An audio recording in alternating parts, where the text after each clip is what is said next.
Bonjour Michel, Bonjour Steven. merci pour mon acceptation et merci pour ta venue du coup à Paris. Eh ben C'était oui, un long voyage. c'est vrai, j'ai traversé l'Atlantique, mais j'ai C'est ça. l'habitude de traverser les mers, voilà, ça ne m'a pas dérangé du tout. Très bien, donc est-ce que tu peux te présenter justement pour ceux et celles qui ne te connaissent pas? Eh bien voilà, je m'appelle Michel Ribet, je vais avoir 80 ans le 31 mai, Pardon. et voilà, oui, j'ai bien avancé dans l'âge au fil des années. Ma vie a été une vie sportive, d'aventure à travers le monde. Je suis né dans un petit village de Normandie et le 6 juin 1944, j'étais en première loge au moment du débarquement américain.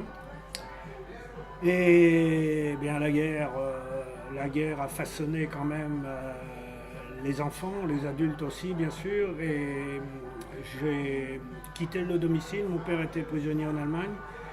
Nous étions réfugiés avec ma soeur chez ma grand-mère et quand mon père est rentré, j'ai quitté la France. Voilà, je suis parti en Angleterre et à partir de ce moment-là, j'ai bourlingué à travers le monde avec des ups et des downs, évidemment, mais en quête d'aventure et je me sens aujourd'hui, c'est une formule un peu classique, mais je ne suis pas français, enfin j'ai un passeport français, j'ai un passeport américain, mais je me sens vraiment citoyen du monde. J'ai rencontré un de mes amis avec qui j'avais fait quelques expériences euh, de tous ordres en matière d'aventure.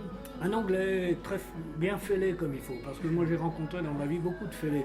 J'aime bien ces gens-là, si vous voulez, parce que c'est vrai que quelquefois On s'ennuie pas. on a un pied de chaque côté de la ligne jaune et on se demande si l'autre pied va suivre ou pas, et de quel côté, on ne sait pas toujours. Néanmoins, bref, c'était un mois de novembre, j'étais à Londres chez lui, tombait des cordes, mais il faut savoir qu'en Angleterre, il pleut toujours, même au mois de février.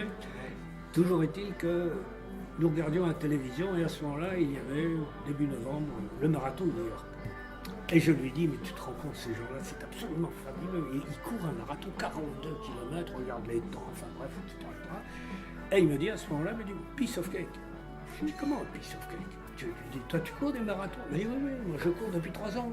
Ah, je n'avais pas vu depuis très longtemps. Ah ben je lui dis, mais c'est extraordinaire. Il m'a dit, tu ne vas pas faire courir un marathon? Ah, je peux pas, moi j'ai jamais couru 100 mètres de ma vie. Non mais si tu veux, moi je m'occupe de toi, etc. Donc il m'a entraîné pendant 1 an et il m'a dit, voilà, j'ai un marathon, on va aller se taper un marathon sympa. C'est énorme. Alors je lui dis où?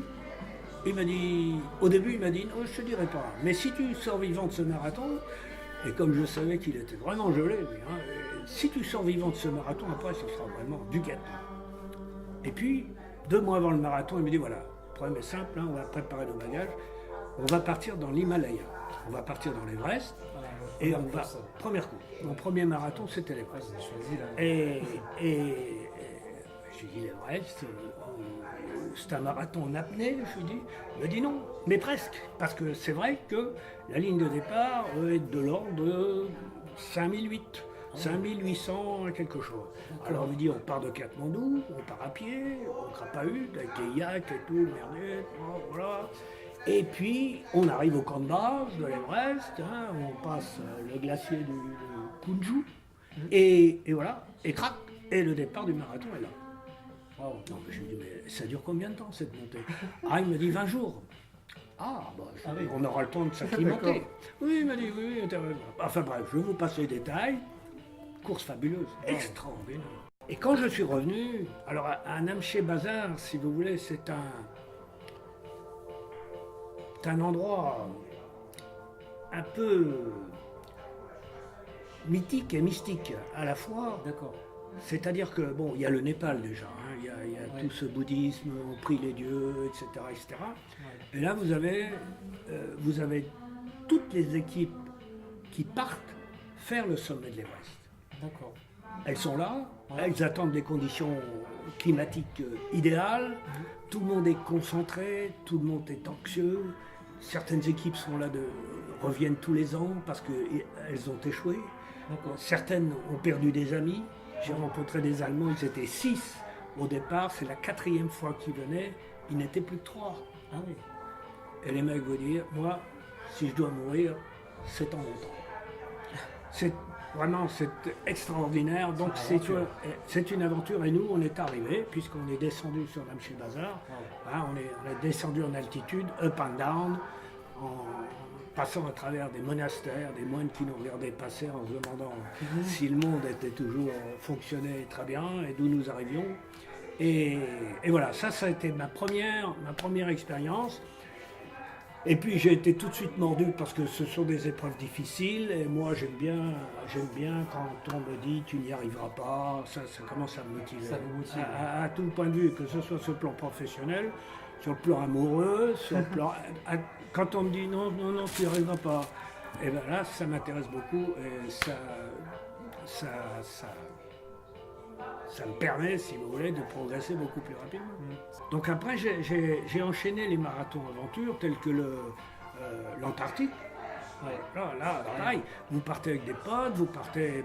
C'est pas vous allez sur la ligne de départ et le soir vous rentrez dans la famille, hein, comme Paris-New York, etc., où vous buvez une bière avec tout le monde. Bon.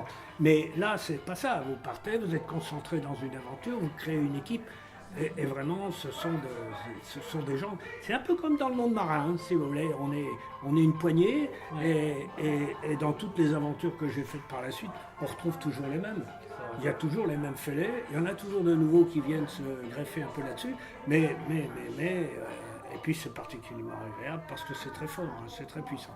Est-ce que vous avez un dernier mot pour ceux et celles qui veulent, par exemple, débuter un marathon? Un conseil? Alors un conseil, il faut y aller très très prudemment. Il ne faut pas vous occuper de temps. C'est-à-dire que moi, c'est le conseil qu'on m'a donné quand j'ai couru mon premier marathon. Ouais. Tu ne prends pas de montre. Ton objectif, tu finiras ton marathon. Il faut finir ton marathon. Il faut passer la ligne d'arrivée. Et finalement, c'est toujours l'objectif qu'il faut se donner. Même si vous êtes... De toute façon, il y aura toujours quelqu'un derrière vous. Même moi qui suis le plus âgé de tous, il y a toujours des gens derrière. Donc, ce n'est pas un problème. Chacun doit courir à son rythme.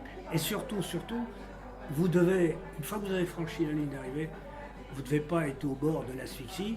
Vous devez simplement être satisfait d'avoir tout simplement terminé votre course. Très bien. Parfait, Michel. Merci pour tout. Mais Steven, c'est moi qui vous remercie.